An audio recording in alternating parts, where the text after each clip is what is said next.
нашли такие хорошие контакты со школами, чтобы мы включали наших партнеров, работодателей в реализацию образовательных программ.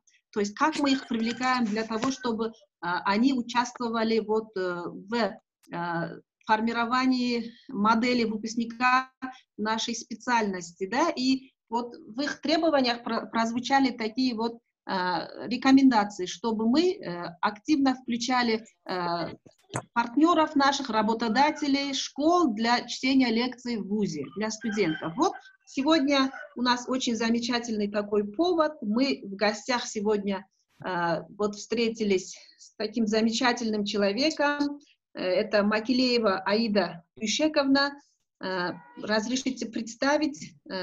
Это очень такой один из самых передовых русистов не только города Ош, и я даже не побоюсь всей нашей большой страны. Аида Дюшековна, она является одним из ведущих русистов, также является тренером многочисленных образовательных программ, в том числе такой образовательной программы, как многоязычное образование, время читать. Она успешно читает свои продвинутые лекции для преподавателей вузов, как волонтер Русского центра при РГСУ, читает лекции и для учителей школ Ошской области в Институте повышения квалификации, куда вот ее приглашают уже в течение 3 лет. Она отличник образования Министерства образования и культуры Кыргызской Республики, обладатель золотой медали Ак Элекчек Гаткаим. Также неоднократно она была учителем года, да, в этих конкурсах. И если я еще буду перечислять дальше ваши достижения, Аида Дюшековна, мне кажется, времени у нас целый день на это уйдет, поэтому мы с удовольствием передаем вам слово и будем с наслаждением впитывать все то, что вы нам будете сейчас представлять.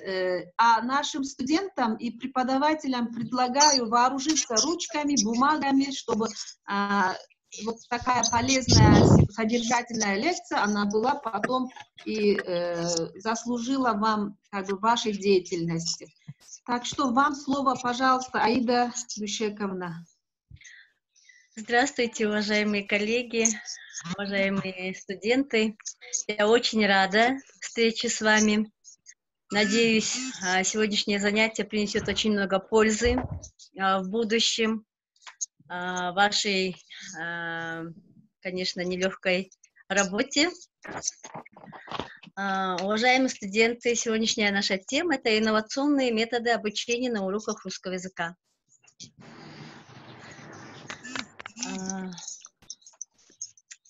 И хочу я начать это занятие со слов Уильяма Артура Уорда.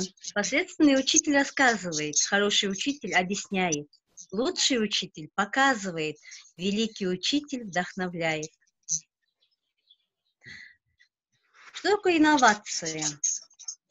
Инновация – это путь в новое мышление.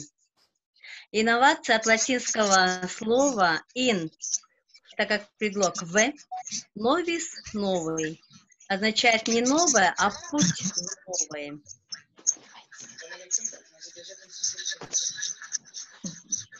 Чтобы достичь цели, мы должны правильно ставить цели. То есть это целеполагание.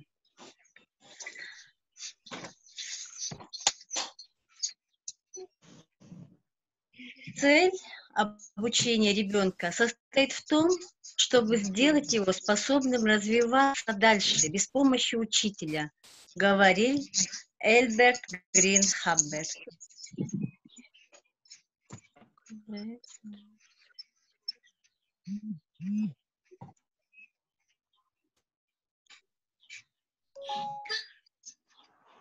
Цель обучения – конечные и промежуточные результаты обучения, которые достигают учащиеся когнитивной, то есть познавательной, аффективной, эмоционально-ценностной и поведенческой сферах, выраженные определенным уровнем ключевых предметных компетентностей учащегося, которые учитель может измерить и оценить. Это из государственного образовательного стандарта, который приняли 21 июля 2014 года под номером 403. Это обязательно должны знать наши учителя и будущие учителя.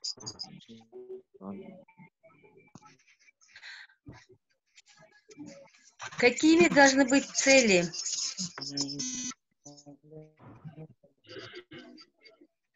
Цели должны быть конкретными, измеримыми, достижимыми, реалистичными и ограниченными. То есть, посмотрите, SMART. Это мы переводим с английского, да?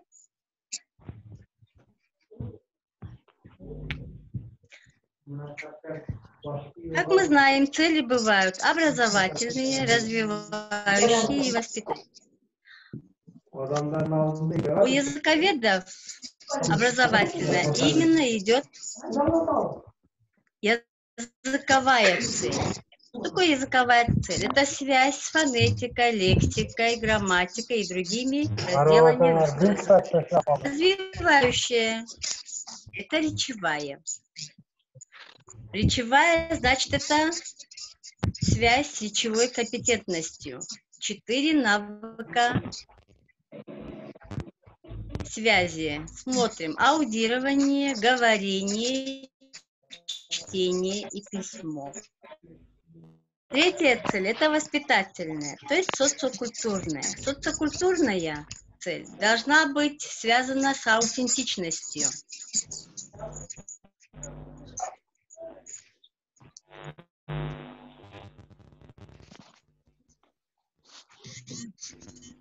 Планирование современного урока русского языка.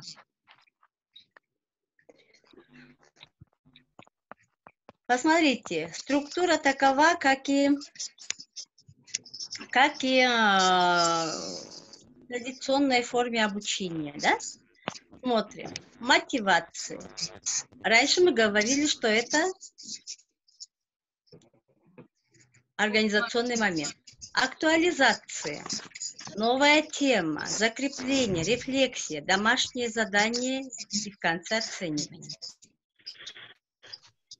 Теперь давайте посмотрим развернутый план. Мотивация, организационный момент. Что мы должны делать вот в этом разделе нашего урока, да? Вернее, в отделе. Приветствие. Обычно я применяю правило 5 пальцев. Они говорят, то есть ученики, обучающиеся, они говорят золотые правила.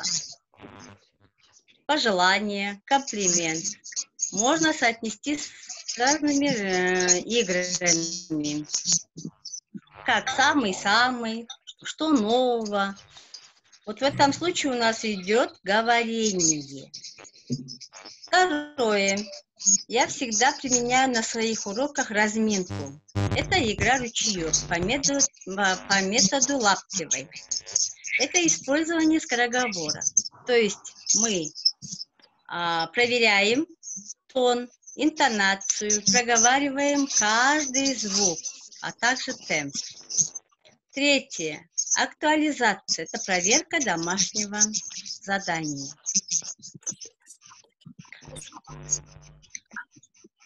Следующая часть. Тема и цели урока. Ожидаемые результаты.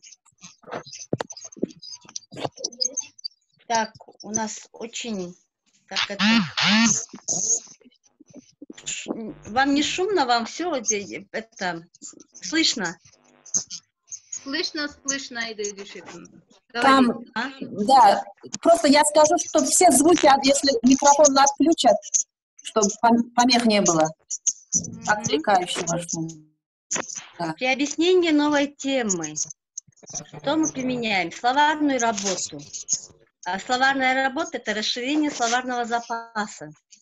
Обычно мы применяем такие способы семантизации, как перевод, выбор антонимов, синонимов, наглядные пособия, иллюстрации, предметы, определение знания при помощи контекста, образовательный разбор или вместо.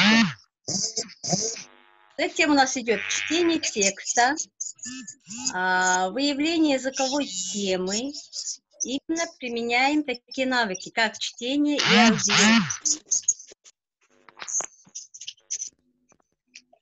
Затем идет у нас закрепление изученного материала. Выполнение заданий по навыкам чтения, говорения, письмо. Естественно, здесь присутствует аудирование.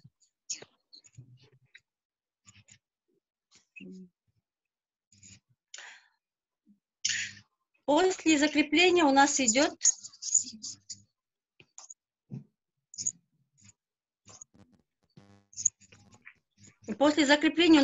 рефлексия. Это итог урока. Вот в этом отделе урока мы уже придерживаемся ожидаемым результатом. То есть то, что мы какие цели поставили, теперь мы должны это узнать, достигли мы этих целей. Потом задаем домашнее задание и в конце оценивание. Ну, оценивание я здесь отметила как суммативное в конце урока. Но оценивание мы делим на 3 типа. Оценивание диагностическое, формативное и суммативное. И в конце урока у нас идет суммативное оценивание.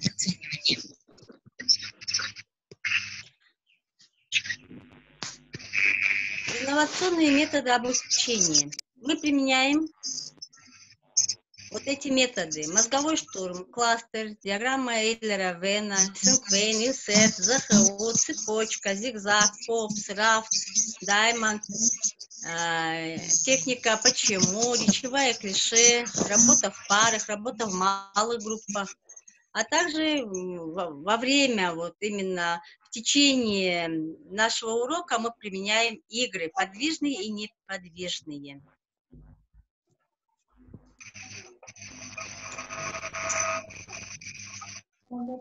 Так. Характер взаимодействия. Если в традиционной форме обучения у нас было учитель только объясняет тему, то в инновационном методе мы применяем вот такие вот взаимодействия.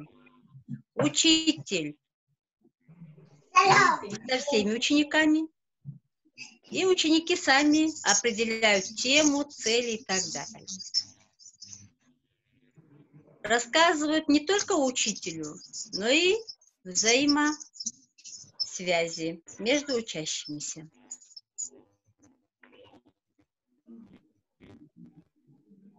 А также мы должны применять таксономию Блума. Таксономия Блума состоит из 6 уровней. Первый – это знание, второе – понимание, потом применение, анализ, синтез и в конце оценивание. Знания очень много, поэтому оно стоит на первом месте, да? Снизу. Знаний очень много.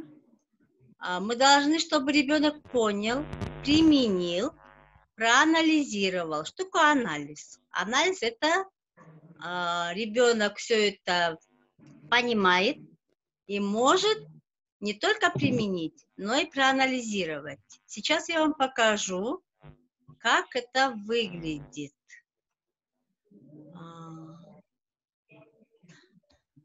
Смотрим уровни знания. И в этом случае мы можем применить такие вот глаголы, когда мы ставим цели. Составьте, определите, перечислите, назовите.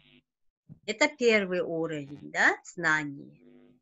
То есть изученная информация, находящаяся в памяти. Второй уровень – понимание. Обоснуйте, отличите, оцените, определите. Приведите свои примеры. То есть это постижение знания информации.